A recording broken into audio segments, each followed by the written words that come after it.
The Super Nintendo. Some would say the best console ever made with one of the most extensive and impressive game libraries in history. Games that can still hang in this era of high-definition gaming and fully orchestrated soundtracks. Freaking awesome. With so many damn fine games, there is no way we can limit this just down to 10, so we had to put together 2 lists. So where's your favorite game gonna land? Let's find out. Hey, I'm Stuttering Craig for Screwattack's Top 20 Super NES Games. 20! You know you've got one hell of a list when Donkey Kong barely makes it. A game that looked a full generation ahead of its time, DKC gave gamers a boner with its visuals. And a badass soundtrack to boot. One of the smoothest platformers ever, this is also the first time we were introduced to Diddy Kong, who has since moved on to bigger and better things. Like kicking ass! In all honesty, we had a really tough time deciding which DKC to put on the list, but ultimately the original won out due to its initial wow factor it had on gaming. 19! Whew, you want to talk about wow? What's your best combo on Killer Instinct? One of the coolest fighting games ever made, we spent hours on this arcade port and still play the soundtrack CD Killer Cuts at the Screwattack HQ. Constantly. A game that's all about fast-paced fun and giant combos, we can only hope that the rumored KI3 becomes a reality. 18! One of the SNES launch titles, F-Zero served almost as a tech demo for what Mode 7 graphics were all about. It set the standard for racing games at the time and still stands up as one of the best ever.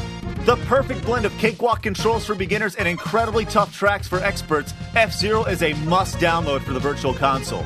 The only thing that sucks about F-Zero is that its sequel never actually made it over to the United States. 17! Hey, it's no secret, we're huge fans of shoot-'em-ups here at Screwattack, so when it came down to it, we had an incredibly tough decision to make. Gradius 3 with its customizable plane, or the sublime controls of UN Squadron, a port that is actually better than the arcade version. Damn. Both games you can just pick up and play right now. Both games have great power-ups. And both games just have stellar soundtracks. We choose both. Why? Because it's our list, not yours. We can do whatever the hell we want. 16! 3 words. Super FX chip. Or is that 4 words? Can you believe that we actually thought this looked good? And who would have thought taking a forest animal and throwing him in a futuristic plane would actually be a great idea? Either way, it's worked out pretty damn well. With multiple paths on your way to Venom, this mix of polygons was only spoiled by one thing. Saving that stupid frog's ass every few seconds. I hate Slippy. Here's some amphibians we're actually all about. The best beat-em-up ever, Turtles in Time. A game that was so great, all we need to do is show you gameplay.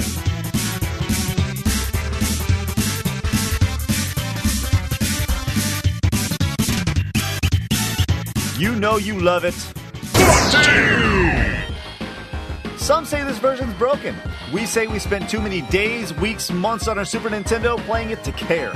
It's only broken if you know the difference, and when Street Fighter II hit our homes in all its 16-bit glory, we couldn't tell. Throwing in some crazy-ass speed in the game gave us a glimpse of what was later to come in fighting games, but if it was too fast, you could always slow it down to the original speed. So slow. With the added speed and the ability to play as the final bosses for the first time on your SNES, being bombarded by fireballs never felt so liberating. 13! With Mario Kart Wii right around the corner, it's time to take a look back and reflect on just where this series came from.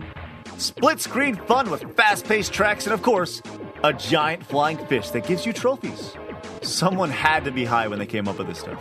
While the Grand Prix was fun, the real kicker of the original Mario Kart was the battle mode. And let's not forget the red turtle shell, terrorizing gamers since 1993. 12!